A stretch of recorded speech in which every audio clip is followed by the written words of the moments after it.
میرے عزیز داتا صاحب رحمۃ اللہ علیہ خود کشف المعجوب میں ایک مقام پہ فرماتے ہیں، کہتے ہیں میں اجنبی لوگوں میں آیا ہوں، رستے بھی اجنبی ہیں، علاقہ بھی اجنبی ہے، میں اپنا دیس چھوڑ کے پردیس آ گیا ہوں، شاللہ پردیسی کوئی بھی نہ تھی وے تے ککھ جنا تو پارے تو تاڑی مار اڑا نہ باہو اسی تے اگے ہی اڈن ہارے۔ کہتے ہیں میں غیر مانوس لوگوں میں آیا ہوں، لیکن جس مقصد کے لیے آیا ہوں وہ مقصد ضرور پورا کروں گا، خدمت تبلیغ کے لیے، دعوت دین کے لیے۔ ایسے لوگوں میں آ کے بیٹھے جو اجنبی تھے، جن کی زبان، رہن سہن، اٹھنا بیٹھنا داتا صاحب رحمۃ اللہ علیہ کے وطن کے ساتھ موافقت نہیں کرتا تھا۔ انہوں نے کس طرح ذرائع اختیار کیے؟ آپ سے میں گفتگو کر رہا ہوں، میں اردو بول رہا ہوں، آپ کو اردو آتی ہے، میں پنجابی میں بات کروں گا، آپ کو پنجابی آتی ہے، میں یہاں کے رسم و رواج میں سے کسی بات کو ڈسکس کروں گا تو بات آپ کے لیے اجنبی نہیں ہوگی، آپ آشنا ہوں گے۔ میں یہاں کا کوئی مسئلہ، مقامی مسئلہ کو چھیڑ دوں گا تو وہ بات آپ کو زیادہ اجنبی نہیں لگے گی، آپ کہیں گے بالکل ٹھیک ہے، ایسے ہو رہا ہے۔ لیکن السلام علیکم، قابل سکون آپ کے لیے لا رہا ہے اجمل رضا قادری صاحب کے نیو اور اولڈ بیان سننے کے لیے ہمارے چینل کو سبسکرائب کریں اور بیل آئکن کو آل پر پریس کریں تاکہ ہمیں نیو ویڈیو آپ تک پہنچے۔ کرنے کی بات کو شیئر کرنا صدقہ جاری ہے، جزاک اللہ خیر۔ ایک شخص دور سے آئے اور آ کے کہیں بیٹھے اور آتے ہی اسے پھولوں کا ہار نہ پہنایا جائے، اسے آتے ہی فوراً استقبالیہ نعروں کے ساتھ ویلکم نہ کہا جائے، اور کوئی اس کا جاننے والا نہ ہو، پہچاننے والا نہ ہو۔ یہاں سے جو لوگ پردیس میں جاتے ہیں، اگرچہ معاشروں کا ماحول بدل گیا ہے، اب لوگوں کے رہن سہن میں، آنے جانے میں بڑی تبدیلیاں آ گئی ہیں، بڑی ساری چیزیں لوگ پہلے سے سرچ کر لیتے ہیں، پھر بھی کہتے ہیں جب میں نیا آیا تو بڑی مشکلات تھیں اور میرے لیے چیزوں کو سامنا کرنا بڑا دشوار تھا۔ داتا صاحب یہاں آئے ہیں، کوئی استقبال کرنے والا نہیں، کوئی پھول پھینکنے والا نہیں، کوئی اپنا نہیں، بیٹھے کہاں؟ آ کے راوی کے کنارے، درخت کے نیچے، مریدوں کی فوج، شاگردوں کی جماعت، چاہنے والوں کا مجمع، کوئی شے بھی ساتھ نہیں۔ حضور سب سے پہلے کرنا کیا ہے؟ فرمانے لگے ایک مسجد بنانا چاہتا ہوں۔ ایک مسجد بن جائے نا، کبھی ایک نقطہ آغاز ہو کام کا، سب سے پہلا ٹارگٹ کیا ہے؟ مجھے مسجد بنانی ہے۔ تعمیر مسجد سے اس تبلیغ دین کے کام کا آغاز ہوا۔ دیکھتے ہی دیکھتے نظارے بدلنے لگے، چیزوں کی ترتیب بالکل تبدیل ہونے لگی۔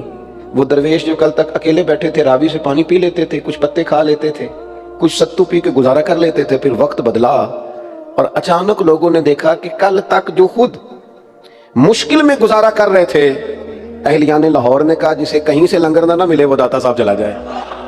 میں اکیلا ہی چلا تھا جانب منزل، مگر لوگ آتے ہی گئے اور کارواں بنتا گیا۔ سنو اور یاد رکھنا، لوگوں کو بڑی فکر رہتی ہے، لوگ بڑی بات کرتے ہیں اور اس کے لیے بڑی بڑی منصوبہ بندی کرتے ہیں۔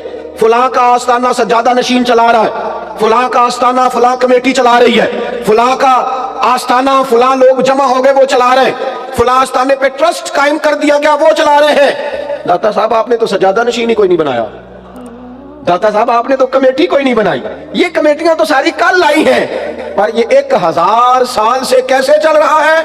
تو داتا صاحب کا مزار آستانہ بول کے کہتا ہے تم لگ جاؤ نا مخلص ہو کے رسول اللہ کے دین کے کام میں، تم اس کے نام کو بلند کرتے رہنا، رب قیامت تک تمہارے تذکروں کو بلند فرمائے گا۔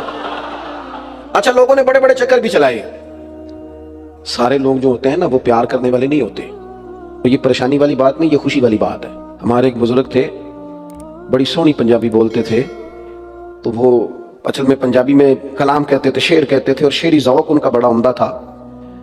تو ان سے کسی نے کہا کہ 2-4 لوگ میری مخالفت کرتے ہیں، تو وہ فٹافٹ نہ چونک گئے، کہنے لگے ادھر دیکھنا میری طرف، کہ کچھ لوگ میری مخالفت کرتے ہیں، تو چونک گئے، کہنے لگے بلے بلے، وہی بلے بلے، یہ دا مطلب ہے پھر تیروں نظر نہیں لگن لگی۔